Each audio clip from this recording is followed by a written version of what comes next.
Chosen one, there is something God wants you to hear right now. Not tomorrow, not when things settle. Right now, in this exact moment, in whatever room you are sitting in, whatever weight you have been carrying into this day, the fight is over. Not metaphorically, not as a hope for the future, as a declaration that heaven has already made on your behalf. The battle you have been waging, the one that has stolen your sleep and tested your resolve and made you wonder more than once whether you had the strength to keep going, that battle has already been decided. And the decision was made in your favor. You made it through. I want you to feel the weight of those 4 words before we go any further, because you have been told for so long that you had to earn your way to peace, that rest was something that came after proof, after performance, after you could finally show the world a result worthy of the sacrifice you had been making. But heaven does not operate on that economy. Chosen one, let me say something to you that you may not have heard in a while. God looked at what you just came through, the months of uncertainty, the seasons of silence when you prayed and heard nothing back, the moments you kept going even when your legs were shaking under you, and God said something specific. Not a general blessing, not a vague encouragement, something specific. God said, "Congratulations." That word carries more weight than we give it credit for. In the original Greek, the root of what we translate as blessing, as favor, is the word makarios, which means something closer to inwardly satisfied regardless of outward circumstance. God is not congratulating you for a performance. God is acknowledging that you arrived at a state of being that most people never reach. You held on through the part where holding on made no logical sense. That is not small, that is rare.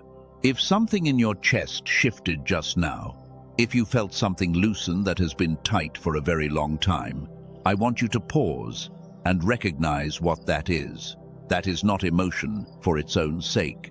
That is recognition. That is the part of you that already knew this truth, finally being given permission to believe it out loud.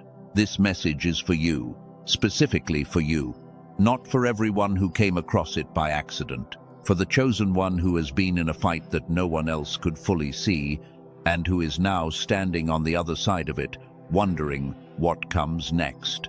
You stayed, the fight is done, and what comes next is the part God has been protecting and preparing, even while you were still in the middle of it. If you feel this message was placed in front of you today for a reason, type the words, "The fight is done," in the comments right now. Let that be the first declaration of your new season. Let me tell you something about the kind of fight you have been in. Not the surface version of it, not the circumstances and the obstacles, and the people and the situations. I am talking about the deeper fight, the one underneath all of those things, the fight that has been more exhausting than any of the external battles combined.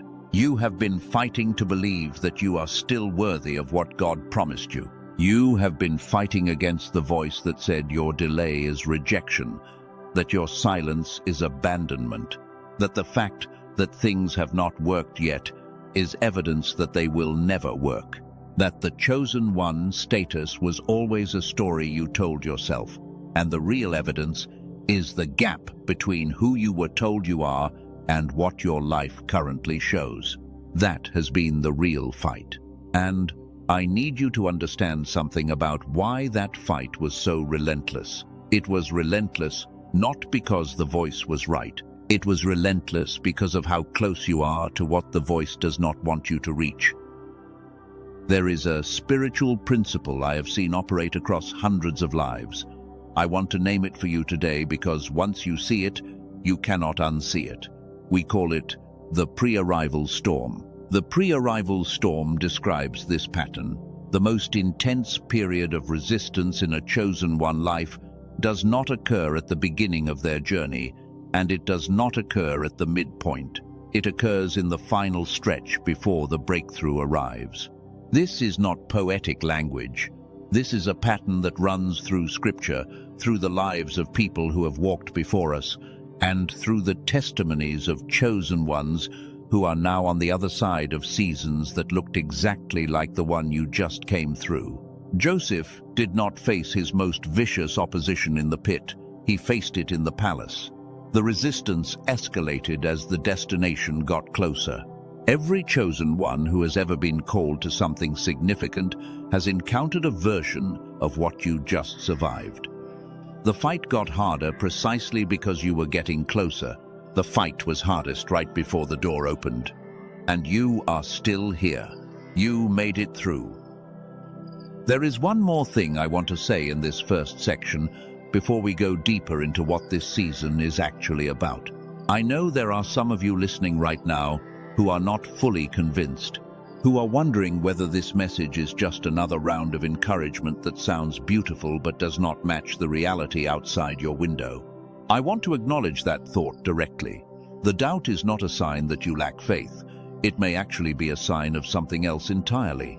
There are chosen ones who are so thoroughly exhausted by the fight that their capacity to receive good news has been temporarily closed off. They have heard hopeful words before and been met with continued hardship, and their nervous system has learned to protect them from another disappointment by not fully letting the hope in. If that is you, I am not here to override your caution with enthusiasm. I am here to say that what I am about to share with you is not hope as a feeling. It is a truth that operates whether you feel it or not. And by the time this message is finished, the part of you that knows the difference between a real word and a comforting word will recognize which one this is. Now let me go back to the beginning. Not your beginning in this season, but the beginning of the fight itself, because the fight did not start the way you thought it did.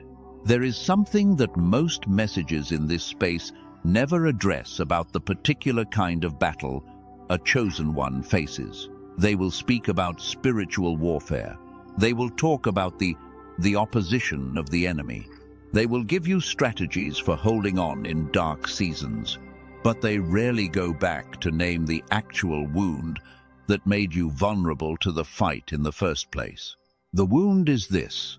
At some point, probably earlier than you can remember clearly, you began to believe that your worthiness was contingent on your performance.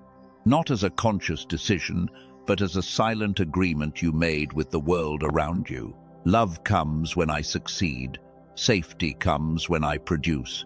Belonging comes when I contribute at a level that earns my place. This is what I call the worthiness wound. And here is what makes it so devastating for a chosen one specifically.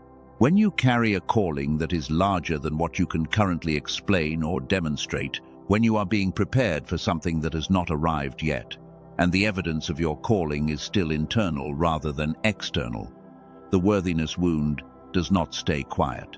It begins to speak loudly. It measures you against the standards of a world that can only see what is already built, and it tells you that because the building is not yet visible, you must not be the builder. You were not lazy. You were not lacking discipline. You were not spiritually deficient. You were carrying a wound that interfered with your ability to stand fully in your calling during the preparation season. That is a different diagnosis entirely. Now that you know the name of it, let me show you how it operated in your life, because naming the mechanism is the beginning of freedom from it. The worthiness wound works by redirecting your energy. Instead of moving toward what you are called to, you spend your energy trying to earn the right to move toward it. You perform, you prove, you over-explain yourself to people who were never designed to authorize you in the first place. You wait for external validation before you allow yourself to take the next step internally. And when the validation does not come, or comes too slowly, or comes in forms that feel insufficient, the wound deepens. This is why the fight felt so exhausting. Not because you were moving forward and encountering resistance, but because a significant portion of your energy was being spent managing the wound rather than walking the path.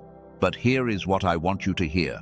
The season you just came through was not wasted. Even the cycles of self-doubt, even the periods of paralysis, even the moments where the worthiness wound spoke loudest, all of it was being used to accomplish something you could not have accomplished through a smoother path. You were being healed while you were being tested. There is someone listening right now who has been carrying this wound for so long that they have started to mistake it for their personality. They think their tendency to over-explain is just how they are. They think their need for external validation before they can move forward is just who they are. They have named the wound as the self. I want to speak to that person directly. That is not you. That is what happened to you. And those two things are not the same. The chosen one underneath the wound is someone whose discernment and depth and capacity for empathy were forged precisely because you have walked through the interior landscape that you have walked through. Not in spite of the wound, through it. The fight shaped you for what comes next. You were built in the fire, not destroyed by it. If you recognize what is being described right now, if the worthiness wound is something you have been living with, type "I am built, not broken" in the comments. Let that be a declaration of what this season revealed about you. Now let me show you where you are. Not where you have been, where you are right now. There is a moment in every chosen one journey, and it does not announce itself loudly. It does not come with a sign or a fanfare. It comes quietly, like the moment the tide turns, where something underneath the surface shifts, and what was moving against you begins to move for you instead. That moment has already happened in your journey. You may not have recognized it yet, but it happened. The fight that was hardest, the opposition that was most intense, that was the final push of a current that has now changed direction. The chosen one who is listening to this message today is standing at the inflection point. The hard part is not ahead of you anymore. It is behind you. Let me be specific about what this means in practical terms, because I want this to be more than a feeling you carry for a few hours. There are 3 things that shift when a chosen one crosses the threshold of the pre-arrival storm. The first is the quality of the opposition. When you were in the middle of the fight, the opposition had a weight to it, a density, a relentlessness. What you will begin to notice now is that the same kinds of challenges that felt crushing before will feel manageable. Not because you have somehow grown stronger overnight, though you have grown, but because the resistance was calibrated to the season you were in, and that season has ended. The second thing that shifts is your sense of direction. During the pre-arrival storm, the chosen one often loses their sense of which way to move. Every direction feels equally uncertain. Every decision feels equally risky. This is not confusion, it is the nature of the storm. When the storm clears, the sense of knowing returns. You may already be noticing this. A clarity that was not there 6 months ago. A sense of what the next step is that does not require as much wrestling to arrive at. That clarity is a sign. The third thing that shifts is your relationship with time. During the fight, every delay felt like a potential permanent door closing. Now, you will begin to experience time differently, not as the enemy of your promise, but as the soil in which your promise was planted. The waiting was not punishment. The waiting was cultivation. You have been through a season that changed you at a level most people in your life cannot fully see. They may have noticed you were quiet. They may have noticed you seemed tired or distant or carrying something heavy. But they could not see the actual work that was being done inside you during those months. God saw it, and God has declared that work complete. If you have been watching this for 10 minutes and you feel something opening in you that has been closed for a long time, you are in exactly the right place. Most people scrolled past this message. You stayed. That is not coincidence. That is the specific kind of attention that belongs to someone who is ready to receive what comes next. Stay with me. Now, I want to hold something in front of you before we continue, because there is something that has been discovered in recent years that most people in spiritual communities have never been told about. Not because it contradicts what is sacred, but because it came from a direction most of us are not watching. A small group of neuroscientists working under a doctor in New York who has spent 2 decades studying this specific area found something about the way the human brain is designed that explains something that spiritually sensitive people have felt deeply but have never been able to name.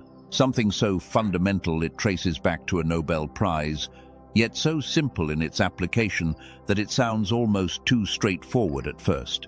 I am going to tell you exactly what they found later in this message. But right now, hold just one question. If the reason your mind has felt foggy, if the reason clarity has been so hard to hold, if the reason the path forward has seemed visible but somehow unreachable, what if that is not a spiritual failure? What if something was quietly taken from you at a level you never had reason to look at? Hold that question. Let me go deeper now into what this season of completion actually means for your life. Because there is a version of this message that would end here, with the declaration that the fight is over and the encouragement to step forward in faith. And that would be true, but it would leave you without the specific understanding you need to walk into what comes next, without repeating the patterns that made the fight harder than it had to be. There is a danger in the moment of breakthrough that almost no one warns you about, and it may already be operating in your life right now.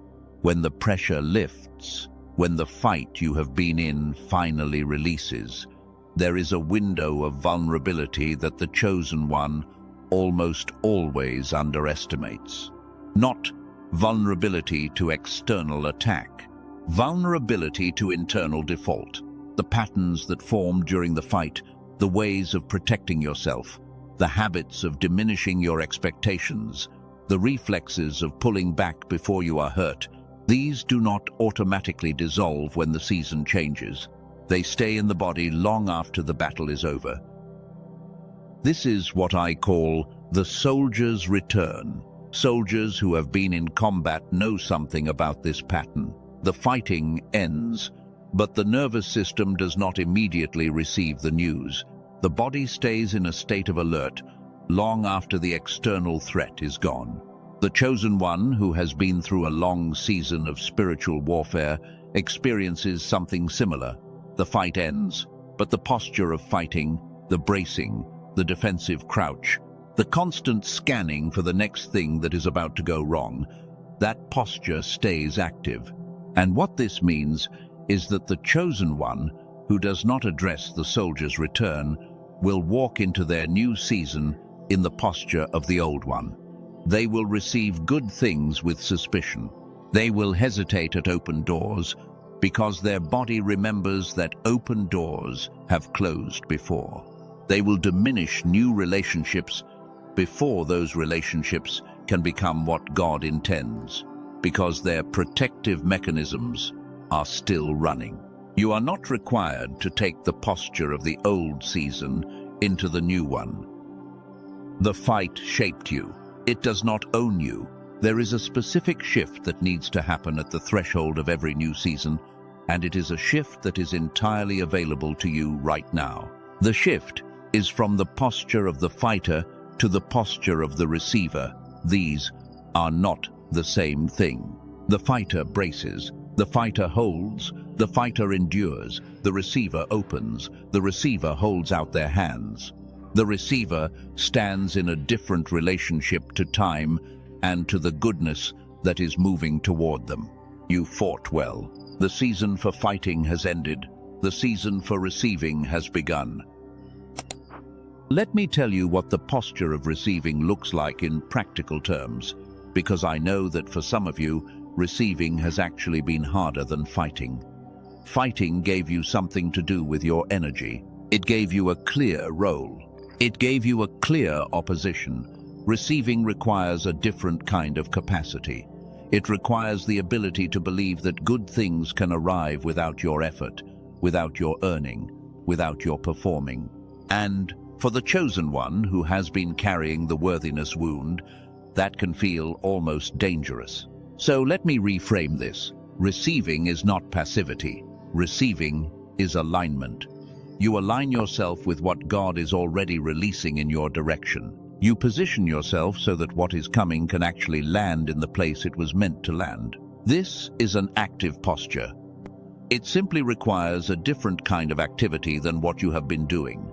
The three components of the receiving posture are these. First, you release the narrative that your circumstances tell about you. The circumstances of the last season were not the truth about who you are. They were the conditions of the battle. The battle is over. The conditions are changing. You do not carry the old circumstances as evidence of your future. Second, you hold your hands open, metaphorically and literally. You practice the physical act of opening your posture, releasing the grip, letting the tension in the body recognize that there is nothing it needs to hold onto against an attack anymore. Third, you speak the new season into existence, not as positive thinking, as a specific, deliberate declaration of what is now true. Let me give you a moment to do something right now, while we are here together. Notice your shoulders.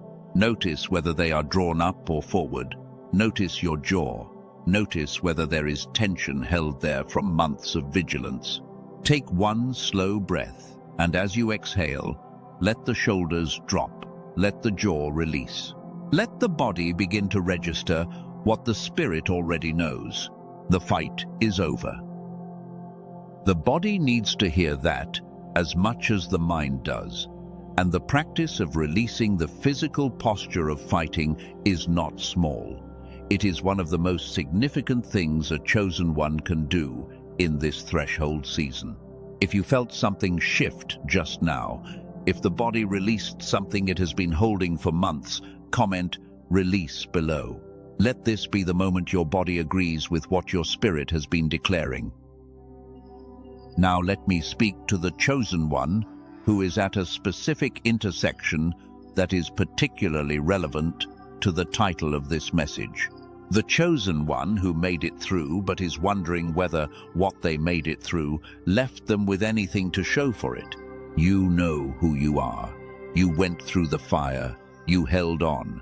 And now you are looking around at your life, and the circumstances outside of you have not yet fully reflected the breakthrough that happened inside. The bank account still looks like the season before the breakthrough. The relationship situation still carries the marks of the previous season. The calling still feels like it is waiting to be expressed in a way the world can see. And there is a voice that uses this gap between the internal shift and the external evidence as a reason to doubt whether the internal shift was real. I want to address this directly because this is one of the most dangerous places the chosen one can find themselves. Not dangerous because the doubt is accurate. Dangerous because the doubt, if given too much space, can cause the chosen one to stop moving at the exact moment when they most need to begin. There is a principle at work here that we need to name. The external world lags behind the internal world. Always. The inner shift happens first. The outer world catches up. This is not a spiritual platitude. It is the observable sequence of how transformation works. A seed changes underground long before anyone can see the evidence above the surface. The breakthrough that happened in you during the season of the fight is real. The external world is in the process of catching up to it. Your internal shift is not waiting for external evidence to validate it. Your external evidence is waiting for you to stop requiring external validation to believe in the internal shift. This is not X and Y reversed. This is the truth of how it works.